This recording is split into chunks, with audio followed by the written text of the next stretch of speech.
हर हर गंगे। अभी हम सिकुटी सलोरी घाट पर हैं, जहां से मैं अक्सर आपको माँ गंगा के दर्शन कराता रहता हूं। हम और साथी आनंद मोहन जी इस समय यहाँ पर आए हुए थे, आनंद ओझा जी। यहाँ पर एक निगरानी और एक निरीक्षण के तहत आए थे कि आखिर जो मलबा मैं आपको माँ गंगा में पानी आने से पहले दिखाया करता था, जो कुंभ के दौरान छूट गया था, क्या वो अभी भी है या माँ गंगा में समा चुका है। तो माँ गंगा में समाया जरूर, लेकिन उभर कर फिर वो ऊपर आ गया है। आप देख सकते हैं सारे के सारे निर्माण जो पानी की सतह से ऊपर दिख रहे हैं, अभी उसके नीचे तो पता नहीं कितने ईंटें हैं और कितने दसियों लाख ईंट मैंने चर्चा में दिया था कि पूरे कुंभ क्षेत्र में छूट गए थे। अभी आप फिर से दिखा सकता हूँ कि जल जिस तरह से कम हुआ है माँ गंगा का पानी, तो वो चीज़ें फिर से उभर कर ऊपर आ गई हैं।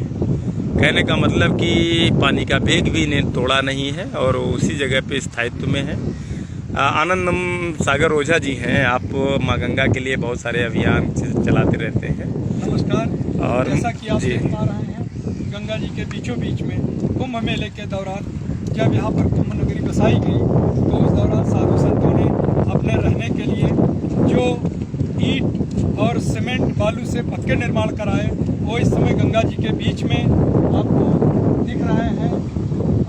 मैं इशारा कर रहा हूँ, गंगा जी के बीच में सफ़ेद और ये लाल दीवार जो आप देख पा रहे हैं, ये वही अवशेष हैं जो कुंभ मेले के दौरान साधु संतों के द्वारा यहाँ पर निर्माण किए गए थे। अब वो अवशेष के रूप में गंगा जी के बीच में पड़े हुए हैं और अगर ये कहा जाए कि ये गंगा जी के लिए नुकसानदायक हैं, उनकी वेग के लिए, उनकी राह में बाधा हैं, और ये टेक्निकल भाषा में गाद के रूप में इसको कहा जाता है कि ये गंगा जी के लिए गाद हैं, जो कि कछारी क्षेत्र में नहीं होना चाहिए, जिससे कि गंगा जी को नुकसान पहुंचता है, उनकी धारा को नुकसान पहुंचता है, कछारी क्षेत्र की जो मिट्टी है उसको नुकसान पहुंचता है। जिला प्रशासन ने भी इस पर कोई ध्यान नहीं दिया और न ही स्थानीय स्तर पर इसका कोई विरोध हुआ, जबकि हाईकोर्ट का ये कहना है कि गंगा के क्षेत्र में, गंगा जी के कछारी क्षेत्र में कोई निर्माण नहीं होना चाहिए, पक्का निर्माण नहीं होना चाहिए।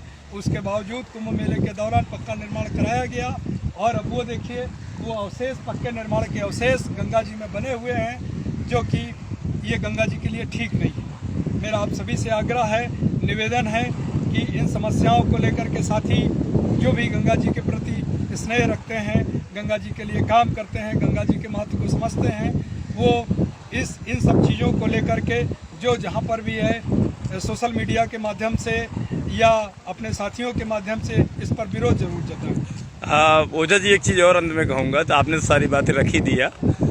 अब आगे फिर माघ मेला लगने जा रहा है, तो क्या चीज़ आपका संदेश होगा कि ऐसे मेलों में क्या पक्के निर्माण होना उचित है या नहीं है, और ऐसे मेलों में क्या इसे करना ज़रूरी है या नहीं है, और जहाँ तक है क्या संदेश होना चाहिए कि हम इन नदियों के किनारे जो पर्व मनाते हैं, उनके नाम पर हम नदियों को जो मलिन करते हैं, ये कहाँ तक उचित है। मेरा ये कहना है कि नदियों में प्रमुखता से जिसका नाम लिया जाता है वो गंगा मैया है। कम से कम हम वर्ष में एक बार प्रयाग की पावन धरती पर माघ के महीने में जब इकट्ठा होते हैं, पूरे देश भर से, पूरे विश्व भर से, तो इसी संदेश को लेकर के इकट्ठा होते हैं कि गंगा मैया हमें संरक्षण देती हैं, हमें शुद्ध करती हैं, हमारे द्वारा कायिक, मानसिक, वाचिक रूप से जो भी पाप वैदिक रूप से बताए जाते हैं, होते हैं, उनको धुलती हैं, हमें प्रेरणा देती हैं। ऐसे में कम से कम हम गंगा जी को उपभोग की वस्तु न बनाएं। जो कल्पवास की प्रक्रिया गंगा जी के किनारे, गंगा जी के तट पर न जाने कितने वर्षों से, हजारों वर्षों से ये प्रक्रिया होती आ रही है। इस प्रक्रिया में हम सुख साधन न ढूंढें, सुख सुविधा न ढूंढें, बशर्ते कल्पवास की प्रक्रिया को वैसे रहते जैसे सनातन परंपरा में कल्पवास की प्रक्रिया रही है, और उसका पालन करते हुए कम से कम गंगा जी के क्षेत्र को तो हम छोड़ दें, गंगा जी के क्षेत्र को सुख सुविधा का साधन हम न बनाए। यही मेरा संदेश है आपके लिए। धन्यवाद आनंद मोहन ओझा जी, आनंद सागर ओझा जी। माँ गंगा पे एक घाट पकड़कर पिछले कई वर्षों से लोगों के साथ गंगा आरती करके वहाँ पर एक महाअभियान छेड़े हैं गंगा को बचाने का।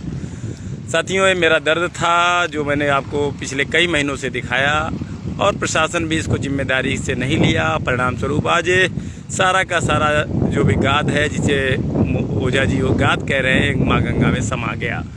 तो अंत में इतना ही कहूँगा कि आगे भी जो भी पर्व हम नदियों के किनारे मनाते हैं, उनके नाम पे कोशिश करें कि नदियाँ हमारी गंदी ना हों, और पर्वों के नाम पर नदियों को हम किसी भी तरह के दूषित न करें, उनका जो चरित्र है, उनका जो स्वरूप है, उसको बिगाड़े नहीं।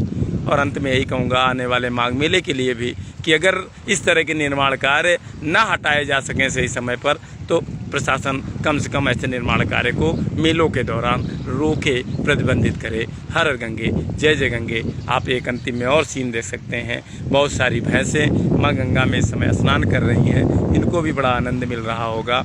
कहीं न कहीं ये अपने आप में एक इनके लिए सुखमय जीवन है। देख सकते हैं कितने आराम से वो कर रहे हैं, लेकिन कहीं न कहीं माँ गंगा को इन सब चीज़ों से ही बचाने की ज़रूरत है।